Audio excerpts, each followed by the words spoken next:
Hi, I'm David Pierpoint. I'm the Chief Executive of the Retrofit Academy Community Interest Company. Uh, we organised the Retrofit for Social Housing Summit on the 29th of May 2020 in partnership with the Direct Works Forum. The DWF and the Academy were delighted that the event attracted over 100 social landlords from all over the country.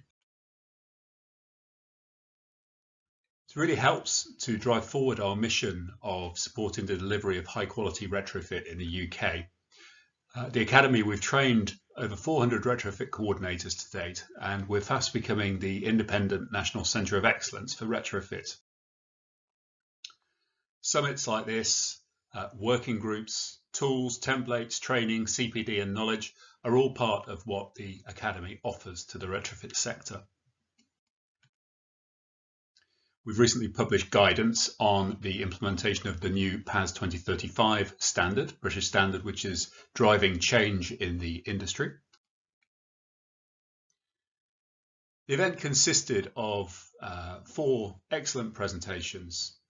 Firstly, from Peter Rickaby, the technical author of PAS 2035, who talks about how social landlords can introduce good strategy around net zero targets. Then 2 case studies about how, from social landlords who have done exactly that. The first from Duncan Smith from Renfrewshire Council, talking about integrating asset management strategy and integrating retrofit into that. And then a fabulous presentation from Nottingham City Homes, who have been working on an EU-funded project called Destination Zero, which involves off-site construction, lots of job creation and sort of staged retrofit. And finally, we heard from David Kemp, Head of Sustainability from Procure Plus, on what's going on in Manchester around this agenda, of which there is much.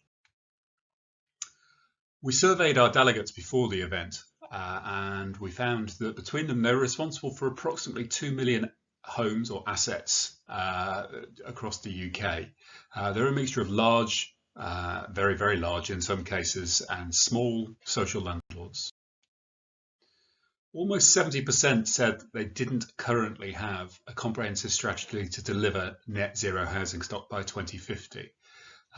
Perhaps reflecting the fact that we're in something of a policy void at the minute in this sector and waiting for the government to show some leadership. A better way of looking at this may be that 31% do have a comprehensive strategy, so perhaps that's the silver lining. Quite a wide collection of opinions about how much it costs to retrofit property at the moment. On average, delegates thought that to get to EPC Band C, so effectively the 2030 fuel poverty target, would cost around about £10,000 per property. But quite a few thought that was significantly higher, and from an academy perspective, we believe that this number is closer to £25,000 on current averages. We also asked about what delegates felt was the typical cost for a very deep retrofit that would get to a net zero standard, so sort of a very, very low residual heat demand level. And on average, delegates thought the cost of that was somewhere between £25,000 and £50,000. Again, whilst some delegates did feel that this was significantly higher, we believe that the current average is around about £80,000 to £100,000. Albeit clearly those costs do need to come down more in line with the expectation of landlords over time.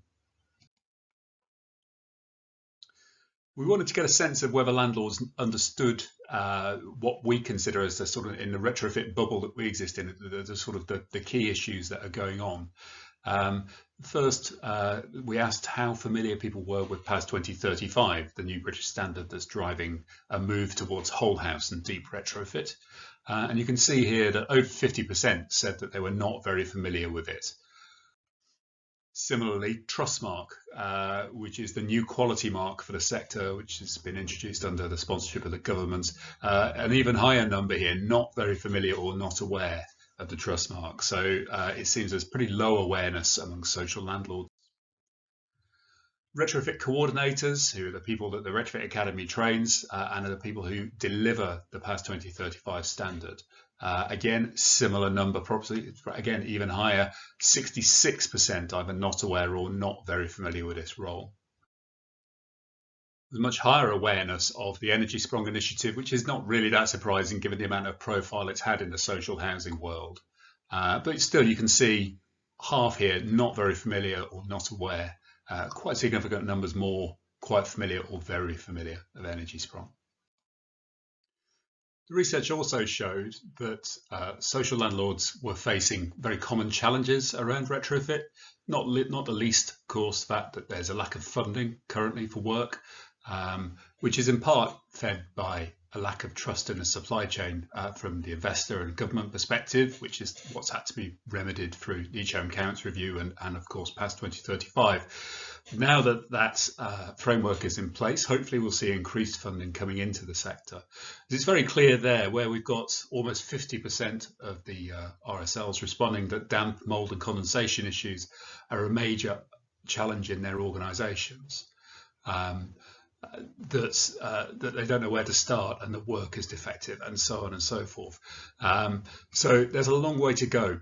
But importantly, if social landlords are by and large all facing the same problems, then we must work together to find solutions to them, which is a work stream that I'm very keen that the Retrofit Academy as a centre of excellence undertakes. So thank you for listening. Please enjoy the rest of the event as you hear from our speakers. Firstly, Peter Rickaby.